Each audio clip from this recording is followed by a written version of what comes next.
The most important thing that we've seen in getting veterans to the VA and getting them in the door is a no wrong door approach. You can walk into any clinic, you can walk into any program and get tied into the VA, and that's where they get plugged into services.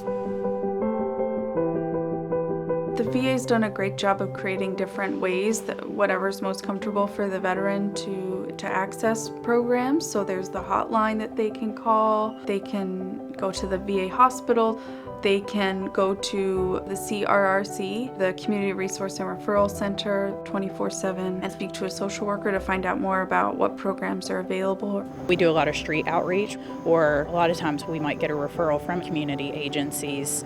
These agencies will reach out to us and say, hey, we have a veteran who's staying here. Can you come and meet with him? And we typically can come out same day or next day to try to engage them. So there are multiple ways in which veterans come through to the VA. There's many doors, and there's no wrong door for a veteran to come through to our program. We're going to assist them any way we can, no matter which route they came through or which door they came through.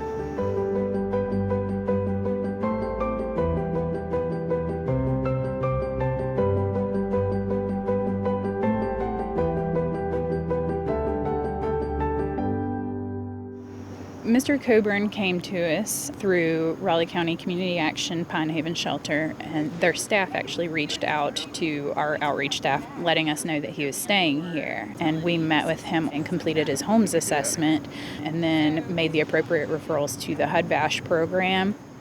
We operate on a housing first model, so we want to get the veteran housed because if someone is worried about their housing, where their next meal is going to come from, then they're not going to be able to focus on anything else.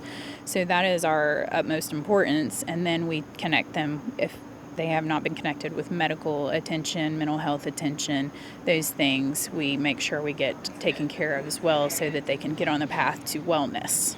We work with the VA and community partners to get the veteran access to whatever he might need, whether it's medical care, mental health treatment, working on increasing their income. When I first met Mr. Coburn, one of the first things we did was have him apply for his VA disability. So we were able to increase his income through that. So that way going forward, he was able to pay his portion of rent to help maintain his housing. We also got him connected here with a dental clinic, physical therapy. He's been connected to several community food banks. One of his biggest barriers is transportation. So a lot of times I help him get to his appointments if he's not able to utilize the DAV van. So maybe they'll figure out what's going on. So I work with the veteran depending on what their needs and preferences are and what their goals are, and try to help the veteran maintain their housing. Katie at HUD-VASH became my coordinator that helped me. She's been helping me ever since. Oh, it's amazing just knowing there's somebody around you can call when you need something. And if you think you need something but you really don't, she's there to tell you, nah, you don't need that. It's pretty special. Kate and Katie, I don't know what I would have done without them. I'd have still been in my van in a campground somewhere. But yeah, this is like a palace. This is like super duty stuff here. I'm good to go.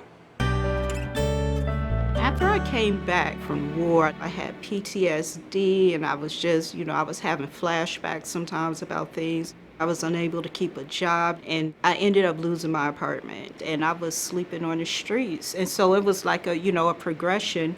But when I first came to the CRRC, it was just like immediate. I met Melissa Williamson, and she set me up with the HUD-VASH voucher for homeless veterans. And after that, things really started to take off for me. Crystal? This facility is open 24 hours a day, and veterans are free to walk in any hour of the day. We offer showers, soap, deodorant, toothpaste. We have socks and undergarments for the vets. We allow them to utilize a washer and a dryer. We also have food, so if a vet comes in while they're waiting for their clothes to dry, we offer some food. I guess the most important part of what we offer is the social work services. Vets can come walk into the center and we explore what it is that they're requesting and how we can best help them about any number of issues, which can range from I need help with a utility bill, or I need to actually be housed, or I'm about to be homeless. Crystal came in that day, and I could tell that she was just at her wit's end. But once she was able to meet that basic need of shelter, she was able to pursue other things that she was interested in. Like she found a job, and then from there she started going to school, and she will actually graduate in December. So she's actually accomplished a whole lot since she's been in the program. What the CRRC did for me provided me a base for accomplishing all of my goals, and so I attribute all of my success to that because they helped me. They immediately set me up for permanent housing. They assisted me with job searches, and they told me about educational benefits. So anything that a veteran needs, like they will work to make sure that that veteran gets it. I've been homeless. I lived in Bacon's apartment. I slept underneath porches. And like I said, I just got tired of doing that. And so, like I said, a friend of mine brought me down here. He really made me come down here to the VA. And my sisters and my mother would always tell me to go to the VA for help, but I was hard-headed. But, you know, he finally convinced me to go. So, I mean, it's a lot of things the VA can do for you. All you have to do is come down here and ask.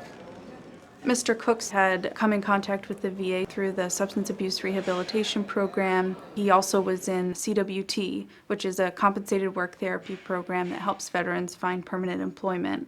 And in Mr. Cook's case, he was able to find permanent employment at the VA Medical Center. I'm a housekeeper / floor tech, which consists of me shining these floors, making sure the hospital look nice, make sure when the veterans come, they can come and see a clean hospital. Mr. Cooks was in a transitional housing program when I met him. So that's a shorter term program that helps veterans find supportive permanent housing, which for Mr. Cooks was this program in this building. We're at the John and Jill Kerr Conway residence, and it's a permanent supportive housing program here in DC. 60 veterans live in the building, including Mr. Cooks. And this program is unique in that we have social workers on site, and that really makes it easier for the veterans to contact us. It's a little bit more immediate, that we can meet with them, we can talk to them.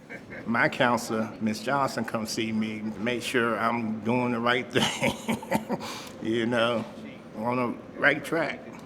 And she's very helpful. I was blessed. I got a place. I got a roof over my head, you know, food in the freezer. I mean, it's a beautiful apartment. You know, I couldn't ask for nothing better. I think Mr. Cooks did a great job of being open to what programs were available. You know, when he came first to the VA, it wasn't for housing services, although clearly he needed help with that. But he came for other reasons and then was open to any referral or programs that people provided. I love doing this job. I think it's very rewarding because you come across so many individuals who come from different backgrounds, different walks of life. They've come to your program through different, doors, and to see them progress, to become housed, to become employed, to become more self-sustaining than they ever have been and have that stability is very rewarding to know that you helped along their path.